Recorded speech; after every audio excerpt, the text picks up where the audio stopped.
Ужасяващите опасности на желанието, епизод 3. Отказ от Алагадупама Сутта, Пали Канон. Размисли върху думите на Буда. При изучаването и практиката на будизма не се опитвайте да станете майстор на споровете. В тази сутра Буда учи, че някои хора изучават класическите текстове не за духовна практика, а за да се наложат над другите в празни дискусии. Подобни хора са като глупак, който улавя змия с голи ръце. Той си мисли, че знае какво прави, а всъщност просто ще бъде ухъпан от нея. Ако някой иска да хване змия, той трябва да се снабди с раздвоена пръчка, после да притисне главата на змията към земята и едва тогава здраво да хване близо до главата. По този начин дори тялото на змията да се увие около ръката му, около китката му или около друга част на тялото му, той няма да бъде ухъпан и няма да изпита смъртно страдание. Защо? Защото знае как се хващат змии и наистина разбира тяхната природа. По същия начин един добър практикуващ изучава учението на Буда, за да практикува наистина и да се извлече съответните заслуги и ползи. Първо трябва да разбере правилно истинския смисъл на учението на Буда, а след това да го приложи на практика, като спазва реда и метода. Учението на Буда не е предназначено за словесни спорове, а за премахване на страданията и постигане на освобождение и мъдрост. Онзи, който следва учението на Буда, ще постигне истински мир, радост и ползи. Не е ли този монах Аритха олицетворение на много от нас? Да се каже, докато не нарушавам закона, ще живея както ми се иска. Малко удоволствие няма да ми навреди. Изглежда като форма на свобода, но всъщност означава да бъдем водени за нос от желанията си, без дори да го съзнаваме. С несравнимо състрадание Буда многократно използва 10 метафори, за да поучава монасите. Това като е израз на майчина доброта и е наистина много уместно. Едно, като да се гризе изсушена кост. Представете си куче, което неистово гриза кукъл, слюнката му се лее, а по костта няма грам месо и по никакъв начин не може да го засити. При желанието също е точно така. Ние непрекъснато се стремим към него, но то не може да ни донесе никаква истинска полза и накрая ни оставя само една празнота. Две, като да се караме за парче месо, представете си едно малко парче месо, което пада на земята и ято птички му се нахвърлят, като се бият помежду си и никой не успява да му се наслади. Удоволствията на сетивата са като това парче месо. Те привличат зависта, пораждат надпревара, борба и страдание. Три, като факла от слама. Представете си, че вървите с горяща факла в ръка, без да имате каквато и да е защита върху ръката си. Пламъкът директно ще ви изгори. Удоволствията на сетивата са като тази факла. Щом се привържем към тях, те ни изгарят, предизвикват незабавна болка и страдание. 4. Като яма с жарава. Кой би скочил доброволно в яма с огнена жарава? Но когато човекът е обсебен от удоволствията на сетивата, той развива жажда за тях, мислейки, че те са като извор на прясна вода. Той скача със затворени очи в огъня, но не само, че не утолява жаждата си, а изпитва болката от огъня на желанието, който изгаря тялото му.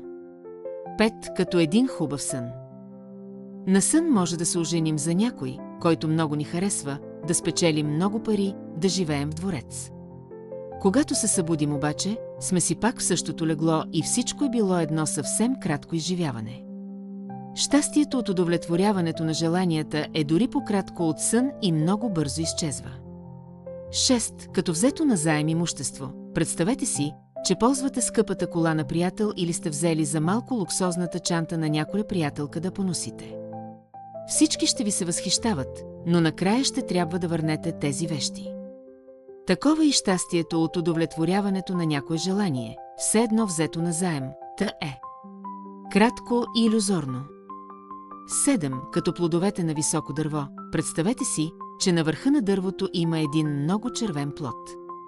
Когато озрее, този плод ще падне и ще изгние, но ние упорито се катерим, за да го достигнем, и накрая се подхлъзваме и си счупваме нещо.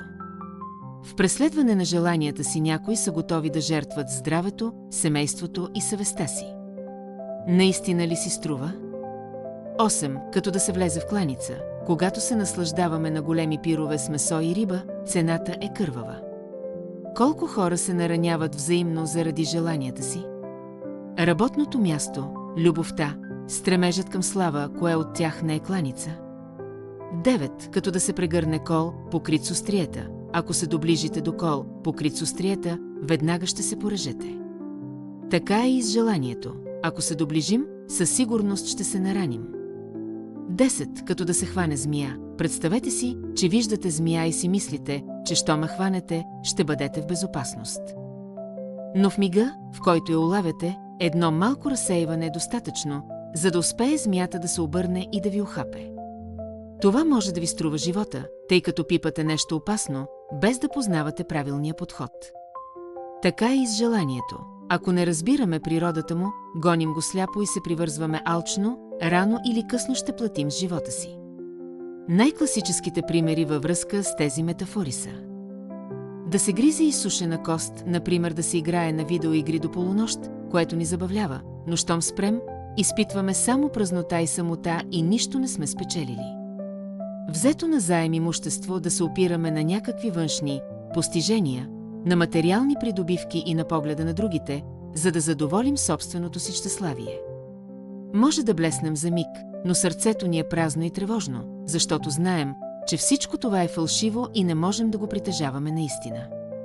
Учението на Буда не трябва да ни служи, за да дебатираме и печелим спорове, а за да се освободим.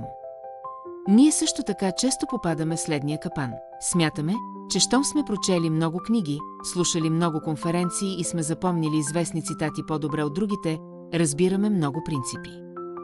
Но в действителност, без истинска практика и тренировка и без заслугите и силата на реализацията, проистичащи от тях, човек се срива веднага, щом се сблъска с емоция или изкушение. Гневът избухва както и преди, алчността и привързаността се запазват, страданията не намаляват ни най-малко.